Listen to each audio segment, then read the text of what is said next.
In June 1964, Nelson Mandela was convicted for sabotage under apartheid government for his role as an ANC activist. Among other things, Madiba was accused of inciting strikes by workers and leaving the country without the government's permission. During the Rivonia trial, instead of testifying, Nelson Mandela chose to make that speech you heard a moment or two ago that held the court spellbound for quite some time. We're joined now by Ron Anderson, who is a former Star reporter, to take us back in time. He was there on the day the speech was made. He was covering proceedings there.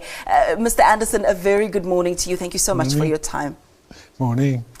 So you're in the courtroom, you're listening to Nelson Mandela make this iconic speech. Throngs of people had gathered outside, possibly in utter disbelief at the words coming out of his mouth. He's willingly handing himself over for death, many people thought. What are you thinking? What's going on at that time? Well, journalists, first of all, think of how they're going to report it for their newspaper. And so you have to switch off a bit from the excitement of the court.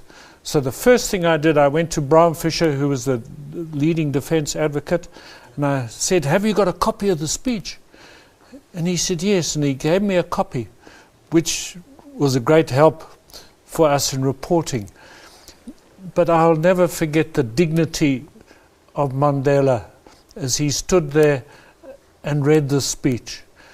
We learnt afterwards that he'd spent 2 weeks by himself in jail writing the speech in longhand, and then he subsequently had it typed by one of the other defence people.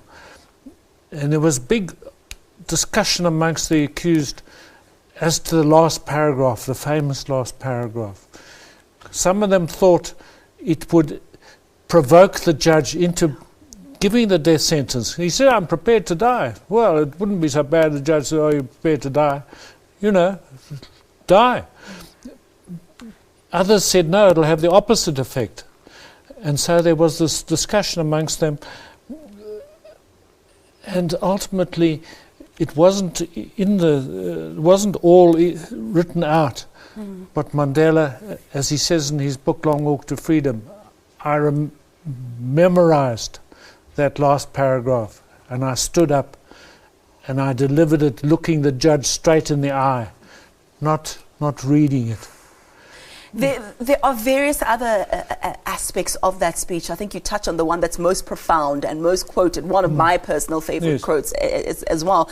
But there are other excerpts, if I could say that rang true for you, or that stuck with you as a young journalist at the time. What else did he say in that speech that made you think, You see, the whole basis at the back of the trial was whether the Umkhonto we seized with the ANC, whether they had embarked on warfare.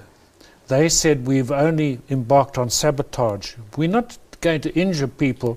We're going to blow up pylons, and, you know, in the middle of the night we might put a bomb in a railway station or something like that." They said they had not prepared and were not going to fight urban warfare. And that was the whole basis of their argument. And so the speech repeatedly made this point.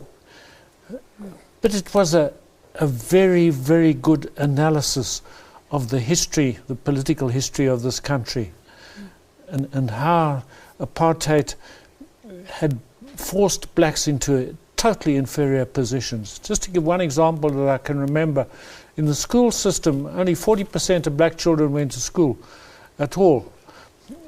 And in the year before he spoke, only 362 had passed matric.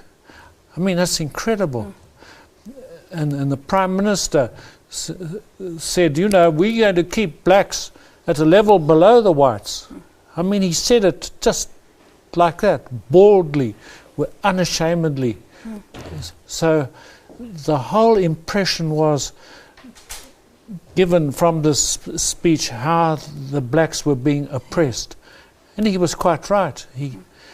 It wasn't a famous speech in the sense that Martin Luther King, "I have a dream sort of thing, because it was in a courtroom, and he never overplayed his hand.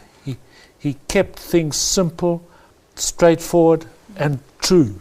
Now, as a journalist, I mean, I'm looking at the legal proceedings that are dominating headlines in South Africa at the moment. Yeah. Nothing at the same level as Madiba, of course, but we look at the Oscar Pistorius trial. Yeah. Among the journalists of today, many are saying, is he guilty? Is he not guilty? Will he go to jail? Will he not go to jail? What was the conversation like at that time among your peers? Did you think he would hang?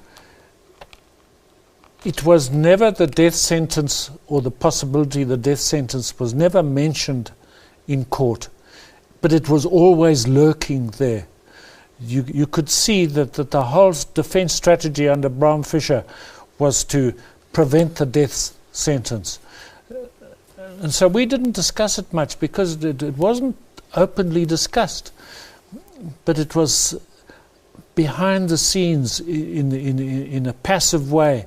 It was mentioned the whole time how they had tried everything to negotiate and been slapped down by the apartheid forces. And so it wasn't a big topic, except it was key to the trial. And of course you had security police surveying your house as well, yes, taking a look at who comes to visit you, what you're saying to whom, yes, etc. So it wasn't something that you could be at liberty to discuss or divulge. No. No. Yeah.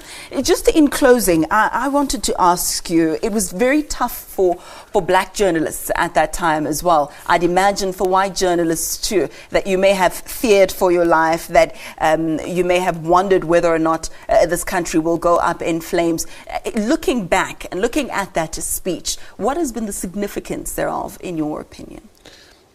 I'll never forget, after the court had ended that day, I was walking across Church Square to the Star's office holding the speech, and I suddenly penetrated. I'm holding here a bit of history, a bit of South African history. This is probably the most momentous speech ever delivered in South Africa, because here was a man, as I've said before, of such great dignity, and he'd controlled emotions. There was no histrionics, no nothing, and that made it all the more powerful that he could